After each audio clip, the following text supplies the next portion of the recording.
度，希望你鍾意啊！哎呀，天啊，你唔可以咬 Lila 㗎！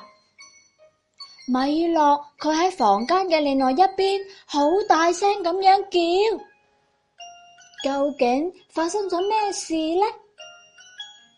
呢個時候，凡凡佢停咗落嚟，自言自語就話啦：點解唔可以咬佢喎？佢搶走咗我隻泰迪熊啊！我唔係同你講過啦咩？你咁樣做係唔啱㗎。米洛呢個時候，佢轉過頭就同凡凡話啦：你又唔係馬，長咗超大隻嘅牙齒。凡凡佢聽咗之後，又自言自語就話啦：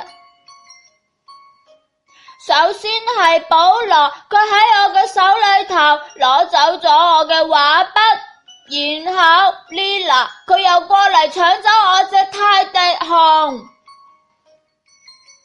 咁你都唔可以咬人噶嘛，鱷魚先至會咬人噶。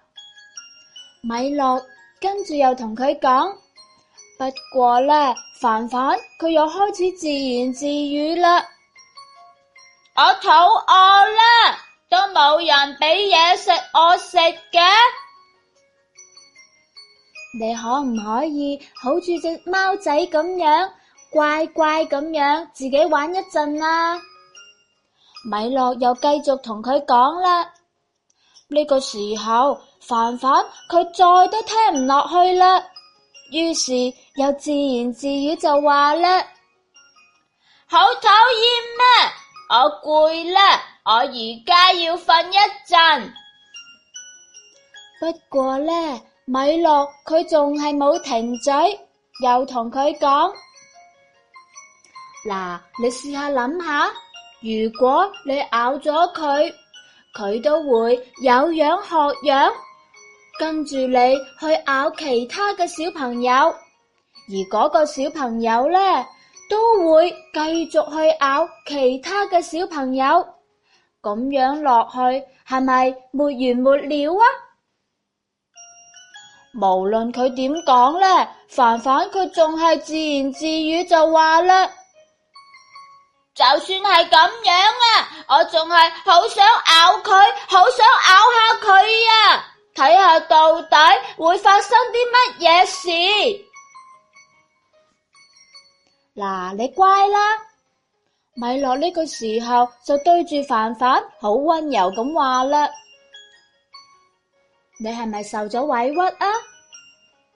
Lila 真係唔應該喺你手裏頭搶走你嘅玩具嘅，係咪呀？凡凡佢聽到呢句話，心裏頭嘅委屈一下子就爆發咗出嚟，佢開始好難過咁樣大喊起身啦！係啊，佢就係唔應該搶走我隻泰迪熊。不過當你想咬人嘅時候，米洛又繼續同佢講啦，你可以攞個枕頭出嚟出氣。如果你仲係控制唔住自己個嘴嘅時候呢，咁樣你可以假扮成一隻獅子，好嬲咁樣大叫一聲，哇！但係你都唔可以去咬其他嘅小朋友㗎，因為你如果去咬佢哋嘅話呢，你會整到佢哋好痛㗎，然後啲小朋友就會喊㗎啦。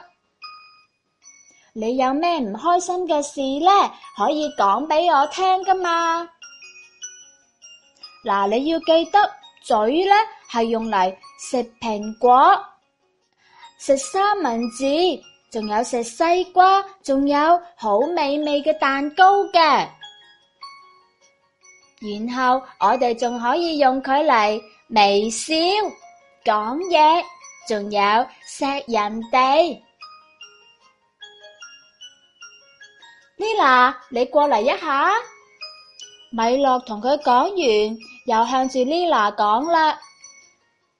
你知唔知道你從其他嘅小朋友嗰度搶玩具係唔啱㗎？你應該要有禮貌咁樣同小朋友借。嗱，呢個泰迪熊呢，你先俾返凡凡玩一陣，等陣之後你再過嚟問佢借嚟玩，好唔好？小朋友，你覺得凡凡佢會點做呢？